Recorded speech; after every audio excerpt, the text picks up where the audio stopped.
पोलिसांच्या रेकॉर्डला आहेत, पिंपरी चिंचवडच्या पोलिसांच्या रेकॉर्डवर आहेत.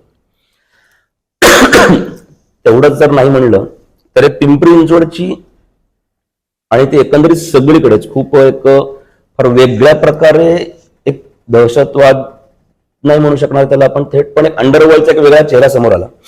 2006 साली 14 ऑगस्ट 2006 सागर सहानी म्हणून एक मुलगा होता ज्याचं किडनॅपिंग झालं.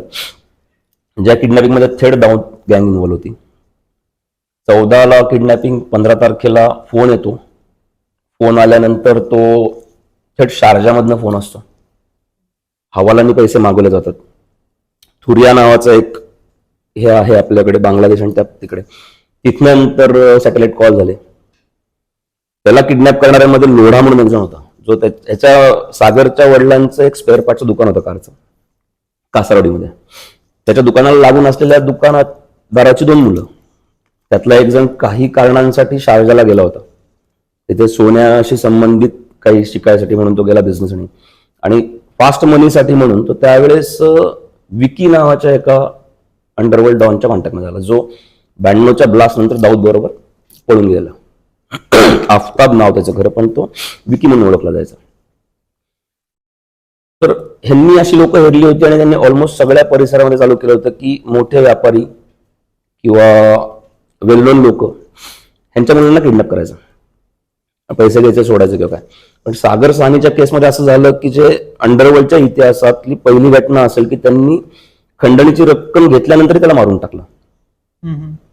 आणि एक असं म्हणतात की बाबा बऱ्याच आपण पिक्चरमध्ये वेब सिरीजमध्ये बघतो की बेईमानी के धंदे में ईमानदारी बहुत जरुरी होती वगैरे असे डायलॉग्स आपण बघतो. आणि ते कुठेतरी थोडंफार तसं आहे की पैसे घेतले की सोडून द्यायचं, हे आजपर्यंत होत होतं पूर्वी. पण 2006च्या केसमध्ये असं झालं की सागरला नेल्यानंतर वलसाड आणि त्या साईडला त्याची बॉडी सापडली एक 8 दिवसानंतर. काय कारणामुळे असं त्यांनी पैसेच हवे होते त्यांना. फक्त झालं असं होतं की त्यांना घेऊन जाणारच होता तो. म्हणजे 14 ऑगस्ट 2006ला तो कासारडीवरनं निघाला आणि आकुर्डी खंडोबा म्हणून एक परिसर आहे, तिथे एक कंपनी होती, आता बंद पडली, त्यात रिडेव्हलपमेंट सुरू आहे किंवा कन्स्ट्रक्शन सुरू आहे. तिथे त्याचेच 2 मित्र आणि कार ऍक्सेसरीजच्या शॉप ओनरचा मुलगा, त्यामुळे नको ते डिझाईन यांनी त्याच्या गाडीला पण केले होते. म्हणजे त्या गाडीला त्यांनी खालनं पूर्ण लाइटिंग केलं होतं. त्याची गाडी ओळखायची कशी, तर हा जेव्हा निघायचा तर त्याला त्यांनी खालनं लाईट लावले होते जेणेकरून त्या रस्त्यावर लांबनं दिसायची ती गाडी त्याची सागरचीच आहे. आणि हे जे आरोपी होते यांनी तिथे थांबले, त्याला लिफ्ट मागितली, गाडीत बसल्या बसल्या त्या गाडीला चाकू लावला आणि तिथून मग ते पुढे सोमाटणे फाट्याला गेले, तिथे त्याची गाडी सोडून दिली. एक सुमो त्यांनी चोरून आणली होती गुजरातकडची, तिथून त्याला गाडीत घातलं. मग गुजरात बॉर्डर तिकडे गेले. थोडं पुढे गेल्यानंतर एवढं प्रॉपर प्लॅनिंग होतं त्यावेळेस, म्हणजे त्यावेळेस इंटरसेप्शन एवढं आपल्याकडे तेवढं डेव्हलप नव्हतं यंत्रणांकडे. जे काय होतं ते सेंट्रल लेवलला होतं, म्हणजे आर्मीसाठी असेल किंवा ATS साठी असेल किंवा ह्या लेवलला होतं. सिटी लेवलला अजून तेवढं डेव्हलप होत नव्हतं. तर फोन आला पहिला. फोन आल्यानंतर 3 ते 4 वेळा कन्व्हर्सेशन झालेलं आहे. शेवटी पोलिसांनी त्याच्या वडिलांना असं समजवलं की एक काम करा, त्याला सांगा की आम्हाला सागर जिवंत आहे बघायचं, तर आम्हाला पहिले त्याच्याशी बोलणं करून दे. तपासाचं एक ते हे होतं की जेणेकरून तो कुठं आहे आणि तो खरंच आहे का नाही आणि काय त्या गोष्टी समजतील. त्याच्याशी बोलणं करून दिलं. ते बोलणं चालू असताना फोन कट झाला. एक वाक्य बोललं जातं फक्त, लवकर पैसे पाठवा, हे मला मारतील. 3 कोटी मागितलेले, हवाला आणि 50 लाख रुपये शारजाला गेले निगोसिएशन करत करत. दुसऱ्या वेळेस परत बोलायचं तर त्यांनी त्याचं सिम कार्ड काढलं आणि एका दुसऱ्या मोबाईलमध्ये घातलं. तो IMEI नंबर आला. राजेंद्र जोशी होते त्यावेळेस, संजय जाधव ACP होते, दैठणकर सर DCP, अशी बरीच मोठी टीम होती त्यावेळेस क्राईम ब्रांचची. 2006-08च्या दरम्यान 2006. ओके. आणि त्याला नंतर मग तो ज्या फोनवरनं बोलतोय कळलं तर तो फोन नंबर मिळाला राजस्थानमध्ये, अहमदाबाद त्या परिसरात. तिकडनं पुढे गेल्यानंतर राजस्थानचा नंबर पण अहमदाबादमध्ये आहे कळलं. मग अहमदाबादमध्ये टीम गेली, तिथून कळलं राजस्थान. तिथे गेल्यानंतर तो एक जो होता तो एक जनरल कॉन्ट्रॅक्टर होता, तो यांच्यामध्ये सामील होता, पैसे मिळतील का यांनी, पण तो हार्डकोर क्रिमिनल नव्हता.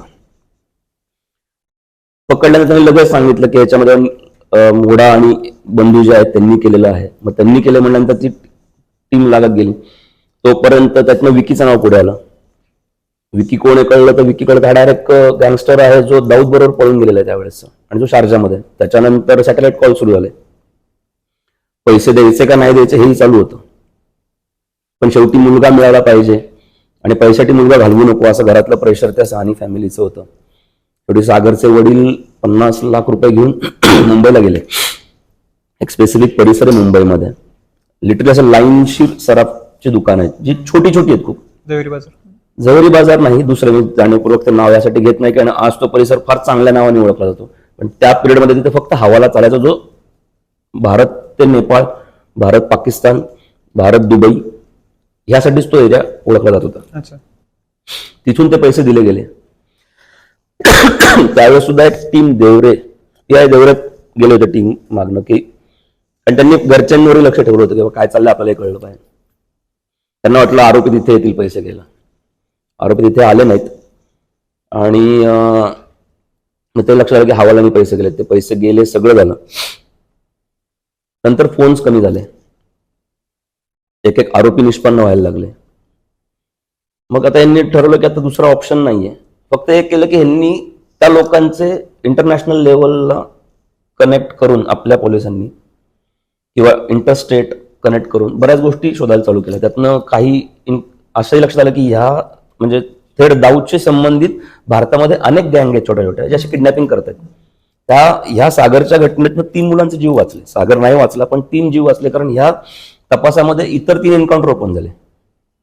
जे एन्काउंटर झालेले आहेत तर त्या लोकांनी आता बदला म्हणून काय तर किडनॅपिंग सुरू केली आणि ते या लोकांच्या कॉन्टॅक्टमध्ये ते वाचले गेले. पण त्यातनं असं कळलं की याच्यात विकीचं नाव पुढे आलं. विकी म्हणजे आफ्ताब.